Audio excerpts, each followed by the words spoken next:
కాకుండా హరీష్ రావు మాట్లాడుతుండు. నేను మొన్న కూడా ఇవాళ కూడా చెప్తున్నా, దూలం లెక్క పెరిగింది కానీ దూడకున్న బుద్ధి కూడా లేదయా. ఇక అలా బామాడుతున్నాడు.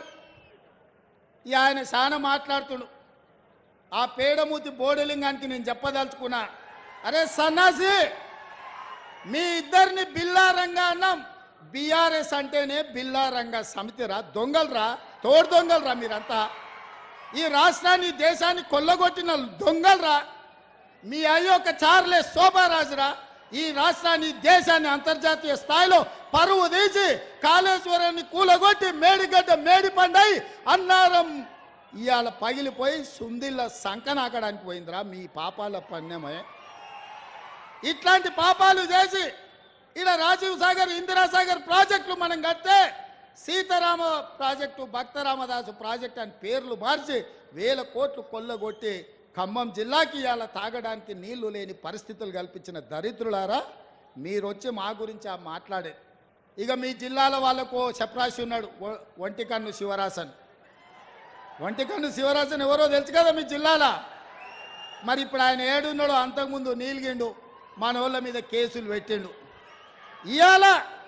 అందుకే మిత్రులారా, మీరు ఆలోచన చేయండి. బీఆర్ఎస్ బీజేపీ కుమ్ముక్కైంది. ఇవాళ వాళ్ళిద్దరు ఒక్కటై కాంగ్రెస్ను ఓడించాలని కుట్రలు చేస్తారు. బీజేపీలు 9 సీట్లు ప్రకటించారు. బీఆర్ఎస్ వాళ్ళు ఆ సీట్లలో అభ్యర్థులను ఎవరిని ప్రకటిస్తలేరు, ఎందుకంటే వాళ్ళు పోయి ప్రచారం చేసుకోవాలి. బీఆర్ఎస్ వాడు కూడా 4 సీట్లు ప్రకటించాడు. ఆడ కూడా బీజేపీ వాడు టికెట్లు ప్రకటిస్తలేడు. వీళ్ళ అవగాహన ఎట్లుందో చూడండి. ఎందుకే నామనాగేశ్వరరావుకి టికెట్ ఇవ్వవా? ఖమ్మం జిల్లాలో ఎందుకో ప్రకటించలేదు? ఎందుకు ప్రకటించలే? నీ పార్టీ దిక్కు లేదా? ఈ పక్కలే మహబూబాబాదుల మాలోతు కవిత గారు మీ సిట్టింగ్ ఎంపీ కదా, ఆమె టికెట్ ఇవ్వవా? ఆమెనెందుకు ప్రకటించలే? హరీష్ రావు అదే విధంగా కేసీఆర్ ఉన్న మెదక్ జిల్లాలో మీకు అభ్యర్థి దొరకలేదా? సంఖ్య నాకుతుండ్రా. మెదక్ జిల్లా పార్లమెంట్ అభ్యర్థిని ఎందుకు మీరు ప్రకటించలే?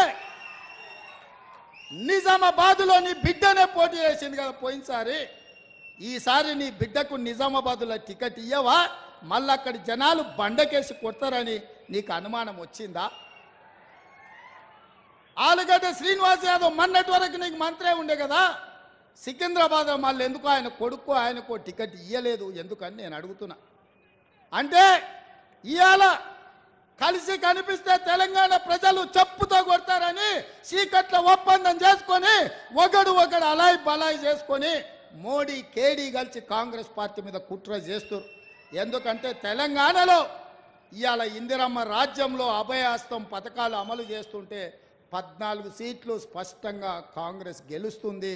తెలంగాణ గడ్డ మీద కాంగ్రెస్ జెండా ఎగురుతుందని గుర్తించింది కాబట్టే ఇవాళ ఇద్దరు కలిసి కుట్ర చేస్తున్నారు. రోజుకోసారి డాక్టర్ లక్ష్మణ్ అంటున్నాడు ఎన్నికలు అయిన తర్వాత ఈ ప్రభుత్వం ఉండదని.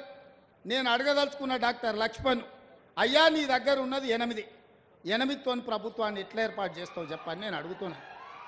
అంటే బీఆర్ఎస్ బీజేపీ ఒక్కటై కుమ్ముకై కుట్ర చేసి ఈ ప్రభుత్వాన్ని పడగొట్టాలన్న ఆలోచన చేస్తున్నారు. అందుకే బీఆర్ఎస్ ఎమ్మెల్యేలు చాలా మంది అన్న ఇందిరమ్మ రాజ్యం ఉండాలి, ఇన్నేళ్ళు మేము ఆ పార్టీలు ఉన్నా ఒక్కరోజు కూడా ముఖ్యమంత్రి మా గల్వలే, మా మాట వినలే, ఆయన ఎట్లుంటాడో మేము చూడలేదు. కానీ మీ ప్రభుత్వం వచ్చిన తర్వాత మీ మంత్రులు సచివాలయంలో ఉండరు, మీరు ఇంటికి వచ్చిన కలుస్తున్నారు, సచివాలయంలో కలుస్తున్నారు, పేదల్ని కలుస్తున్నారు, కార్యకర్తల్ని కలుస్తున్నారు, ఆడబిడ్డల్ని కలుస్తున్నారు, అధికారులను కలుస్తున్నారు, సమీక్షలు చేస్తున్నారు, అభివృద్ధి చేస్తున్నారు.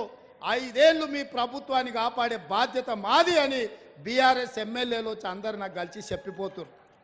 ఒకవేళ నేను అనుకుంటే గేట్లు తెరిస్తే కేసీఆర్ నువ్వు నీ అల్లుడు నీ ఇంటోళ్ళు తప్ప మొత్తం కాంగ్రెస్ పార్టీ కండువ కప్పుకొని ఇందిరమ్మ రాజ్యాన్ని కాంగ్రెస్